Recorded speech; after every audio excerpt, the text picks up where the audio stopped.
Assalamualaikum warahmatullahi wabarakatuh. Alhamdulillah, salatu wassalamu ala rasulillah wa ala alihi wa sahbihi ajma'in. Melihat kehidupan zaman yang penuh dengan fitnah, baik fitnah dunia, fitnah wanita, fitnah kehidupan ini penuh dengan syubhat, perlunya kita untuk senantiasa terus mengencangkan iman, mempertahankan keimanan untuk tidak terjatuh dalam fitnah tersebut. Apalagi sekarang banyak pergaulan yang bebas antara laki-laki perempuan yang tidak ada ikatan yang sah, berboncengan ke sana kemari berduaan tanpa ada sekat atau pembatas, sehingga keduanya kadang terjatuh pada perbuatan zina. Zina merupakan jalan yang buruk. Allah Subhanahu wa taala menyebutkan, janganlah kalian mendekati zina, la taqrabu zina. Sesungguhnya zina itu adalah jalan yang paling buruk. Bahkan dikisahkan di antara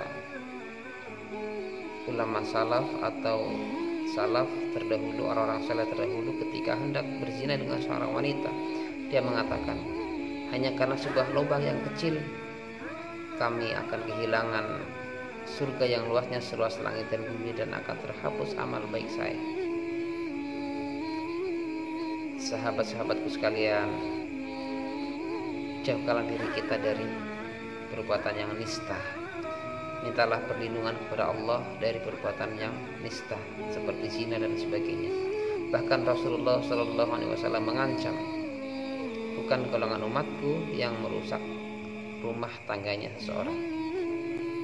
Nabi mengancam bukan golongan umatku, artinya nggak akan diakui oleh Nabi Muhammad sebagai umatnya bila merusak rumah tangganya, keharmonisan seseorang, baik merebut suaminya ataupun istrinya dan sebagainya. Apalagi sekarang sudah dimudahkan sarana-sarana untuk itu semua seperti HP dan sebagainya. Status anak zina, ya. Misalkan ada seorang laki-laki perempuan berpacaran kemudian berzina, hamil sebelum menikah, kemudian setelah itu hamil misalkan dalam kandungan 2 bulan atau 1 bulan menikah. Walaupun status pernikahannya itu sah, namun kelak bila anak itu lahir jenis kelaminnya perempuan, maka si bapak tadi tidak bisa menjadi wali dalam pernikahannya. Kenapa tidak bisa? Karena masih statusnya ilegal, belum sah suami istri ketika melakukan hubungan yang mengakibatkan hamil sebelum nikah. Jadi yang bisa menjadi walinya adalah wali hakim. Jadi tidak ada wali nasab bagi seorang anak perempuan yang hamil di luar nikah. Apalagi zaman sekarang banyak anak perempuan yang hamil di luar nikah, akhirnya mereka nikah dan lahirlah anak perempuan karena awam masalah agama orang tuanya. Anak perempuannya tumbuh menjadi gadis remaja, dilamar oleh seorang dan menikah. Akhirnya bapak kandungnya yang menghamil istrinya dalam keadaan belum menikah jadi walinya, maka pernikahannya adalah batal dan tidak sah.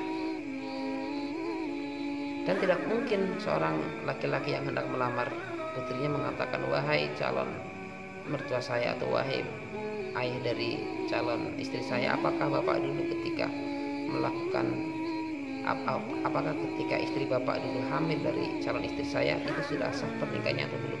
Itu hal yang tidak mungkin ditanyakan oleh calon suaminya karena akan mendatangkan kemarahan dan merupakan suatu adab yang tidak baik.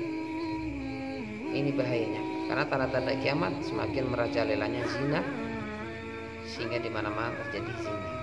Semakin banyaknya kebodohan, semakin jauhnya dari ilmu agama.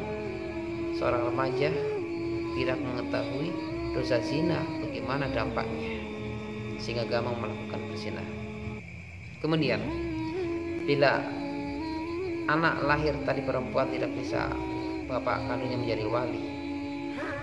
Kemudian bila anak laki-laki lahir dari hasil perzinahan tersebut, maka si anak laki-laki tersebut tidak berhak untuk mendapatkan warisan dari pihak bapaknya, karena anak laki-laki tersebut hanya bisa mendapatkan warisan dari jalur ibunya. Ini ya, betapa dosa zina itu merembet akibatnya kepada anaknya, karena Allah menyebutkan seburuk-buruk jalan. Manusia itu penuh dengan tata norma, diatur kehidupannya oleh agama, oleh syariat, tidak seperti halnya hewan. Sahabat-sahabatku sekalian, hendaklah kita menjaga keimanan kita, terutama yang mempunyai anak perempuan. Jagalah dengan pendidikan yang baik, berikan pengajaran yang baik, nasihat yang baik, karena itu merupakan amanah.